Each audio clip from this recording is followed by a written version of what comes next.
She may not have graduated from college, and as you can see, she might not be much to look at as a sister-in-law, but just think of her as a maid.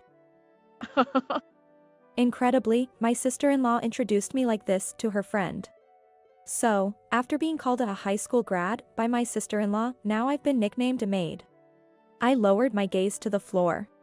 Then, I could hear the gasp of her friend, the daughter of a company CEO. I am Megan, 36 years old. Currently, I'm a full-time housewife. I used to work part-time at a music store.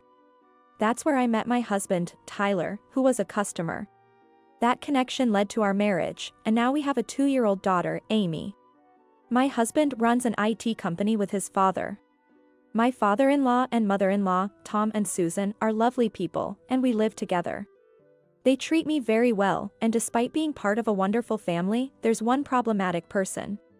That would be my sister-in-law, Olivia. Wait, what? You didn't go to college? This was the first thing Olivia said to me when I went to meet her for marriage introductions. No, I didn't. I wanted to start working early. I replied. Wow, there you have it. The grasshopper who only thinks about the short term. Didn't you know that it's common sense that this will lower your lifetime earnings? Or didn't your brain work that way? Oh my. It's true. There are people born with such unfortunate intelligence. And to have one in the family, oh, how embarrassing. She berated me for not completing college right from the start. Since then, she started calling me high school grad. What's cunning is that she never uses this nickname in front of Tom and Susan. She only calls me a high school grad when speaking to me directly. But I couldn't bring myself to tell this to Tom and Susan. I didn't want to share her dark side as their real daughter. As for the background of Olivia, who berates me, she graduated from the prestigious Harrison Women's Academy University. After graduating, she became a banker, truly a proper university and a proper job indeed. From my perspective, having graduated from a proper university and having a proper job, I can't even begin to comprehend your life or your thoughts about it, she would criticize me. It seems she just can't tolerate my very existence. And this mysterious anger also extends to my daughter. This started immediately after I safely gave birth and returned to my in-laws' home. Whenever she heard Amy crying at night, Olivia would barge into my room and say terrible things to me. While I was exhausted from childbirth, crying in the middle of the night shows a total lack of understanding of time, place, and occasion. Make her stop crying. Why don't you put a soundproof mask on her? I finally retorted. Haven't you heard? Crying is a baby's job. What are you even saying? All the babies in diaper commercials are smiling. The fact that she cries without any regard for others is probably due to a genetic problem. A gene lacking in consideration. Making others suffer from lack of sleep. It must be tough having a low-intelligence child from a high school grad mother. Even after Amy was weaned, it was the same. If she fussed about wanting a specific thing, it's so annoying. The demands of a low-intelligence child from a high school grad are just so trivial. She wants to wear only red clothes. What is that? Are you Red Riding Hood or something? It's unbearably noisy. She might as well be eaten by a wolf. Can you believe she said this about her own niece? It's strange that her examples always come from old tales. She didn't stop there. Can't you keep your high school grad brain to yourself? What if it's contagious, she would say, and then, despite it being winter, she'd fling open the windows. To her, high school grad has become a virus. Olivia, who torments me daily using a high school grad as an excuse, decided to invite a friend over one Sunday. I've invited the daughter of the CEO of Ford Refrigeration, a company listed on the New York Stock Exchange, she boasted since the morning. After belittling me endlessly with comments like, someone like you, a mere high school grad, wouldn't have a chance to meet a CEO's daughter. Right? The best you could hope for is knowing a CD vendor. Hilarious, Olivia then said, well, even a high school grad should thoroughly understand her place. I'll introduce you to the CEO's daughter. At least serve some tea, high school grad. For her, having a CEO's daughter as a friend was a direct source of pride. I thought she was the same as ever, but I also thought this might turn out to be interesting. And that afternoon, the CEO's daughter arrived. I only heard greetings at the entrance, and then she seemed to head straight to Olivia's room. When I went to another room to get tea and passed by the entrance, I caught a whiff of what must have been her floral perfume. I prepared tea and placed some cookies on a plate, then knocked on the door of Olivia's room, where the two of them were. "Come in," came Olivia's emotionless voice.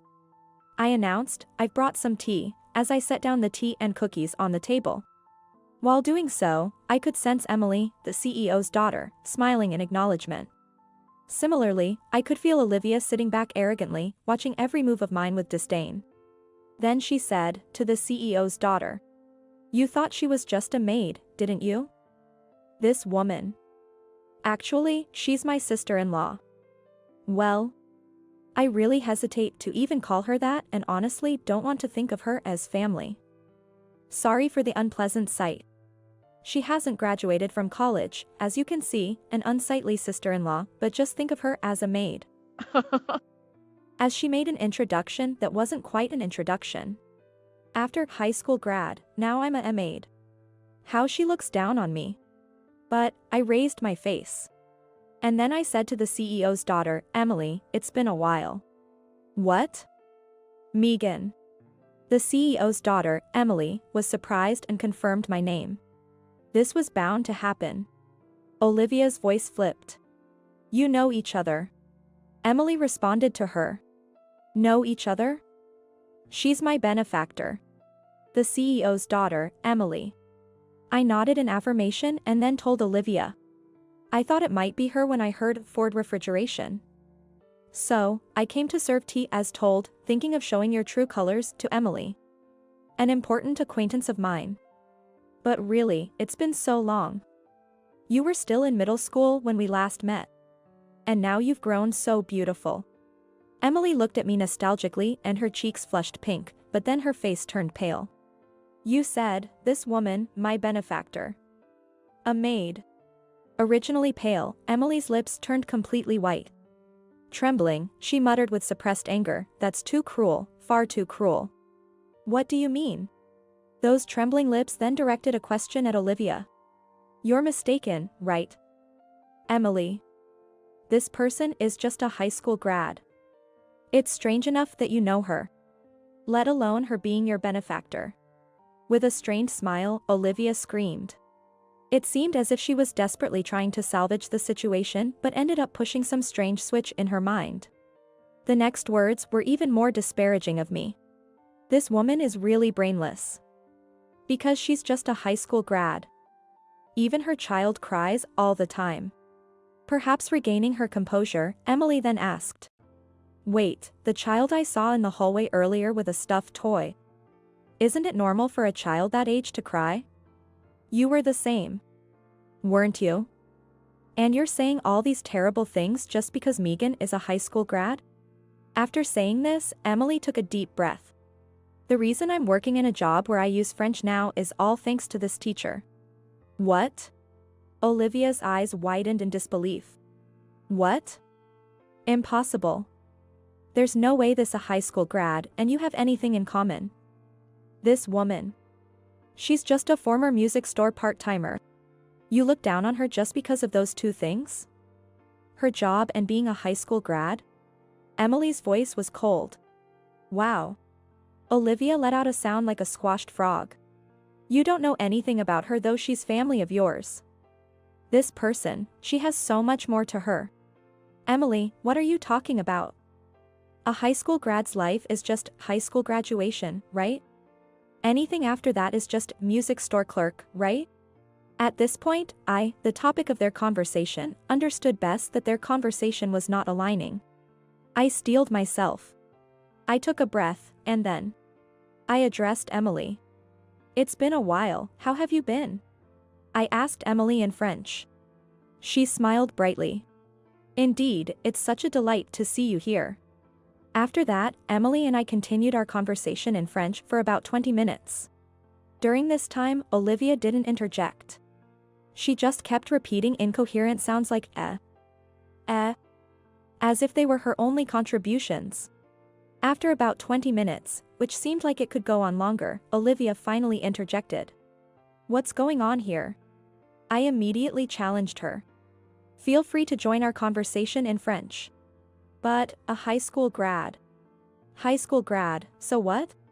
I asked her. Then, overlapping my words, Emily asked, "Really, does she know anything about you?" Emily asked me, so I responded. I told her, because she looks down on me just for being a high school grad, and like a parrot, that's all she ever says. Emily then said with a shake of her head, "Unbelievable," and declared to Olivia, "This woman is my father's benefactor. I won't allow her to be called just high school grad anymore." Addressing Olivia, who was stunned, Emily said, "It's a story that warms my heart every time I hear it," and began to tell the story of her father and me. My father, when he was in his 30s and already a father, went to France as the son of a company president, staking the future of the company.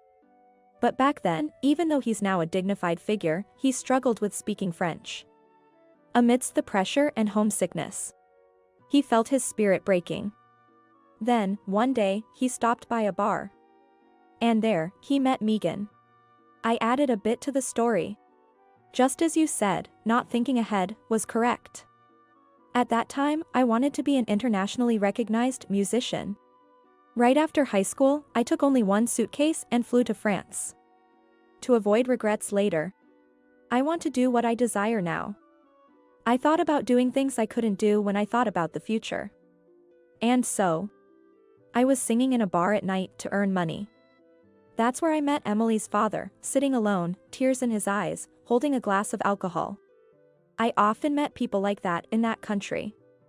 People like me, who had decided on their own to chase big dreams, and those like Emily's father, who were sent under the weight of others' fates. France is that kind of country.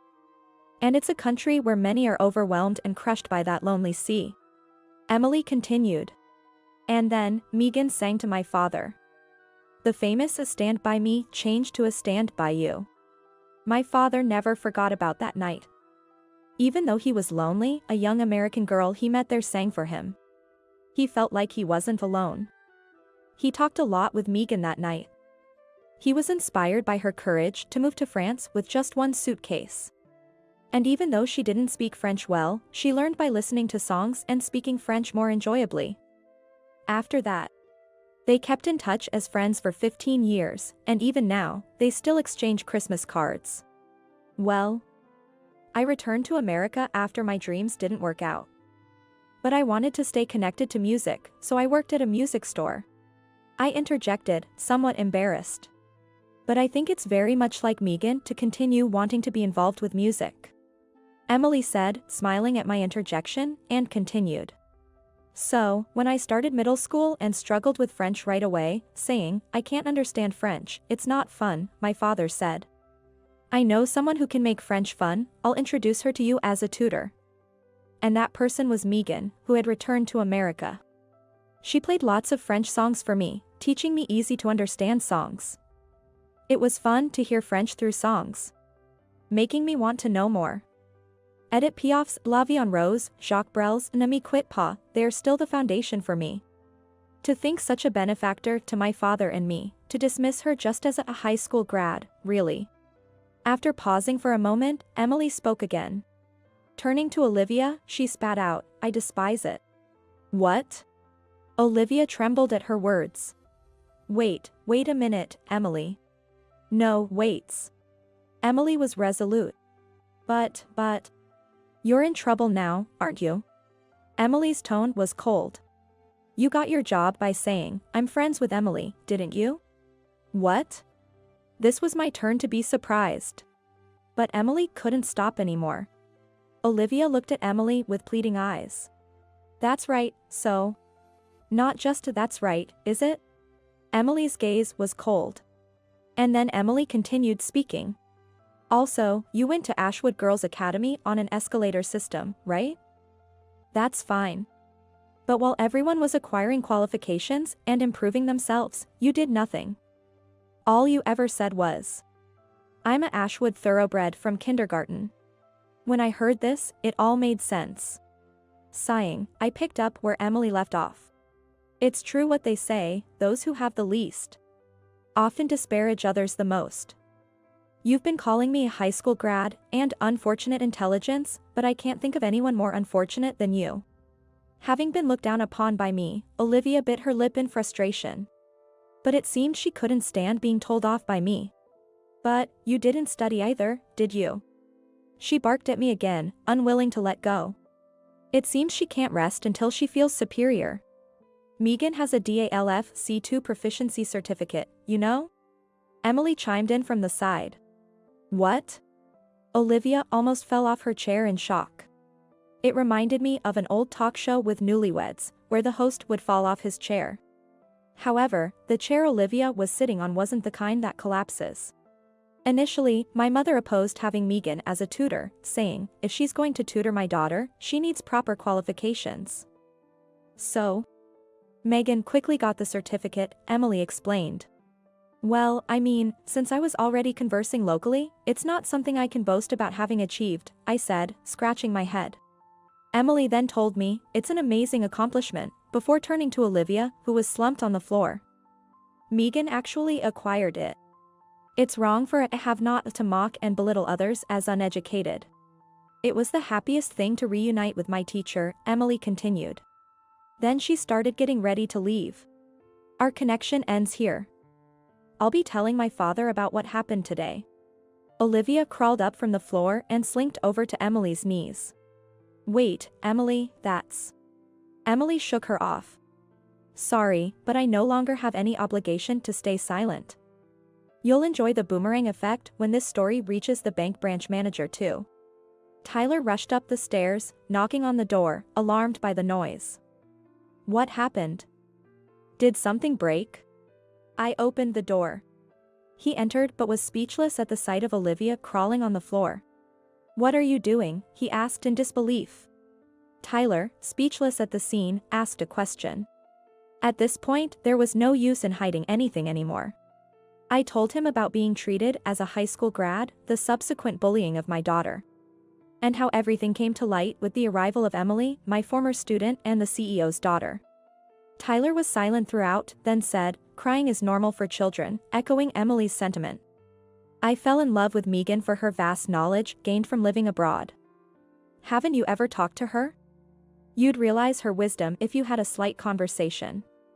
To look down on her as just a high school grad and miss out on her intelligence. That's truly pitiful. Wisdom in people isn't always measured by test scores. There's a different kind of smartness in being human. And in that regard, you should realize that you're at the bottom. He thrust these final words at Olivia. Emily then left the room. Soon, Susan, astonished, came in, having heard the commotion. Emily explained everything to her. Susan was shocked by the unexpected news, but my daughter, Amy, chimed in, Aunt Olivia always calls Mom high school grad. Nice move, Amy. Tom and Susan, who were usually mild-mannered, were furious upon hearing this. They stormed into Olivia's room, shouting, "Get out!" Olivia wasn't just kicked out from the house. She also left the company. She voluntarily resigned from her job. After the branch manager mentioned, I heard about that story. Subsequently, Olivia struggled to find new work and moved to an area with lower living costs, but she apparently still hasn't found a job. Given her lack of significant achievements or qualifications, her high pride would likely diminish her value in the job market. To my surprise, Olivia asked Emily, "Please forgive me. And please arrange for me to work again." Emily apparently refused, but then Olivia asked her, "At least lend me some money." After a while, Emily got engaged. I received a request, "I would like you to sing a song at the reception. It's also my father's wish." I agreed, smiling, "I'll make a parody of a Stand By Us for the occasion." My name is Linda. I'm a 44-year-old company employee. Currently, I live with my husband, George, and my mother-in-law. Every day, I was feeling frustrated with my mother-in-law, who would dump all the housework on me and criticize me. And that she clearly favored her daughter's family over ours. Her daughter, Anna, was really getting on my nerves, as she would have a smug look on her face, as if to say, "Aren't you jealous?" If it weren't for George, I might have run away from home a long time ago. I often wondered how much longer I had to put up with it. I felt sudden emptiness one weekend. "You ate the cake I bought yesterday without even asking me. That's called stealing, and you should be ashamed of yourself." My mother-in-law yelled at me in a rage while I was watching TV in the living room. I was stunned, not because I remembered doing it, but because I didn't eat her cake. "You mean the chocolate cake, right? Didn't you eat it this morning?" "What? You said it was from a famous cake shop, only limited quantity available, and that there was none left for me. You were enjoying it, weren't you?" I was skeptical about her poor excuse for the accusation. "I don't like chocolate. And I don't eat sweets, to begin with. That can't be possible. I didn't eat it." "You're lying." She exploded in anger. I didn't realize it at that time, but that day marked the beginning of her increasingly strange behavior. She would accuse me of stealing or eating things, only to find them later in her bedroom or realize she had already eaten them herself. Her stories would contradict from morning to evening, but I thought it was just her not admitting her mistakes. However, after a few weeks, when a neighbor found her wandering, it dawned on me, it could be dementia. When I saw my mother-in-law at the front door, she seemed different, just staring blankly. "Come on, let's go inside." She obediently entered the house as I suggested. The person who found her told me she couldn't remember her way home. "George, I think your mother has dementia." George agreed with me immediately when I mentioned it. I suggested my mother-in-law that she get checked, but she was back to her usual nagging self. Calling me a senile old woman just because I got a bit lost? She vehemently refused. I asked George to persuade her, and somehow we managed to get her tested at the hospital. The result was indeed dementia. It turned out to be vascular dementia, not Alzheimer's type, and the inconsistency in her behavior is a common symptom of this kind of dementia. When told about her diagnosis, she seemed to have little awareness of her symptoms, and was more upset about being labeled as a senile old person. She seemed to find the idea of making mistakes in public more embarrassing than anything. I understood her feelings, but without acknowledging and adjusting her lifestyle, the symptoms would worsen. Apparently, vascular dementia is closely tied to lifestyle diseases. To prevent its progression, a regular diet and moderate exercise are crucial. In her case, it would be best to abstain from alcohol and limit sweets. Despite my careful explanation. "How dare you accuse me of being senile and then order me to change my lifestyle? I know you think you can bully me, but I won't let you," she shouted in anger. Her emotions were wildly erratic, one moment kicking chairs in fury, the next crying, "Linda is bullying me." If I hadn't known that losing emotional control was a symptom, I would have been truly frightened by her frenzy. No matter how much I tried to help, she perceived everything as malicious. "Linda is so mean, forcing me to give up sweets and ordering me to exercise in this cold." Anna, my sister-in-law, always indulged her. "Just ignore those mean people. You'll only stress yourself out, which isn't good for your health. Doesn't Linda understand that?" she said, smirking, and I felt a sudden surge of anger. Since her children were grown and left home, Anna was a stay-at-home wife with plenty of free time, unlike me, who had to work. No matter how much I paid attention to my mother-in-law's diet, it was pointless because Anna would always show up to spoil her. The symptoms mostly appeared in the evening. And it was always me who had to deal with her tantrums and groundless accusations due to forgetfulness. Honestly, my frustration and fatigue had reached their limits. If only Anna would stop pampering her. One day, my mother-in-law fell while she was out and broke her bone, leading to her hospitalization. When I asked about the progression of her dementia, Dr. Thompson said it was advancing, which shocked me. Seeing my reaction, George suggested, maybe we should consider an aged care facility for Mom. We gathered information and found a good facility, so I made an inquiry. There was an opening, so I reserved a spot immediately. On the day we visited the hospital to check on her progress, we bumped into Anna. George and I went with her to the doctor's office. "Your mother can be discharged next week. Where will she be staying after that?" When Dr. Thompson asked that, George began to speak. After discussing with my wife, we've decided to place Mom in an aged care facility, considering her advancing dementia and since we both work. Anna was shocked by his words. That's so cruel to Mom. She's fine most of the time. You're using her illness as an excuse to get rid of her. Linda could just quit her job if it's about working. She selfishly argued. Anna, listen. Linda and I've made this decision together. We can manage with Mom's pension and the long-term care insurance, so don't worry. George spoke in a calming manner, causing Anna to fall silent. After a while, her anger subsided, she brightened up and said, You know what, I'll take Mom in. Really? Are you sure? It's going to be tough. Upon seeing my concern, Anna scoffed at me. Of course, I'm sure it'll be fine. I am her daughter, and I, unlike you, am loved by her. It's cruel to send her to an aged care facility. As her daughter, I shouldn't rely on you all the time. Mom would rather be cared for by her own daughter than a stranger like you, anyway. I was dumbfounded by her words. As they came from someone who always insisted that it's natural for the eldest son and his wife to take care of the parents. However, her following statement, of course, I'll manage all of Mom's pension and savings, made it all clear to me. George's mention of her pension must have changed her mind. I exchanged a knowing glance with George, who was smiling. I'll bring all of your mother's belongings later then. In response, Anna suddenly seemed flustered and said, What? Oh, no, I'll come around and pick up what's necessary myself. Don't be silly. We're entrusting Mom to you, so we'll bring everything. Let us handle the moving, George said with a smile, leaving her no room to refuse. I was excited, sensing something interesting was about to happen. Finally, on the day of my mother-in-law's discharge from hospital.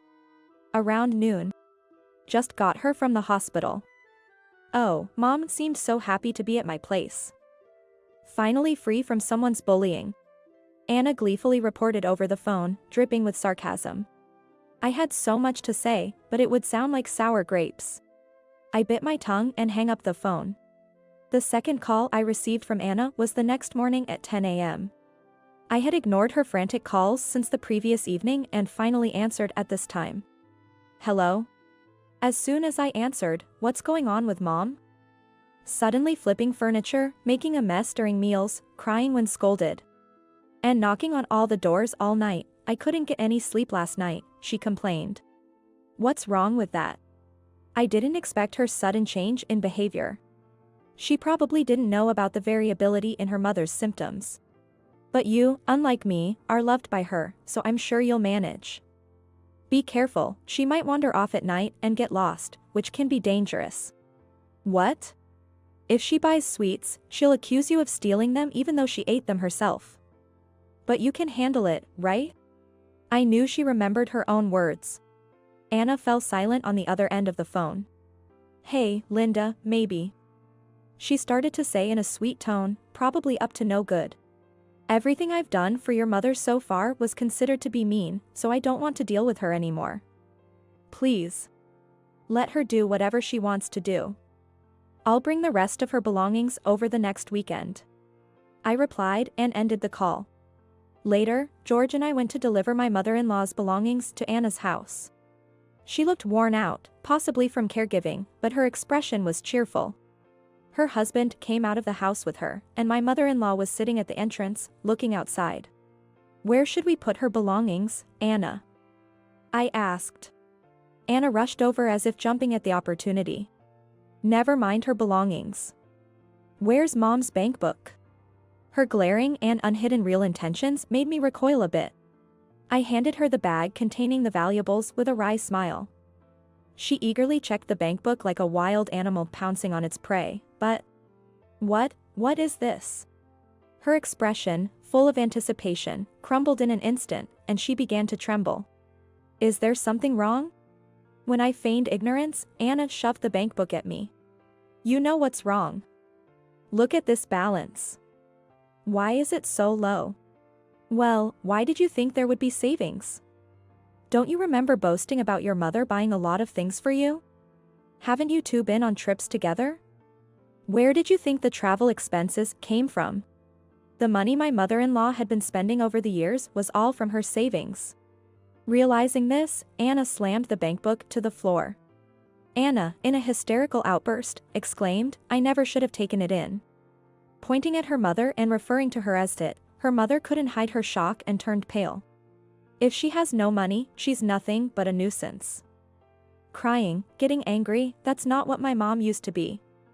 I hate taking care of her. I'll put her in an aged care facility." "Why not? You can get rid of the burden. Your mother should be pleased to be treated like that by her own daughter, not by a stranger like me. Do as you like." Ignoring Anna's shrieks, George and I left the scene. As it turned out, she had intended to put her mother in a facility, but there was a 2-month waiting period everywhere. She asked me about the facility George and I had chosen, but I told her we had already cancelled it.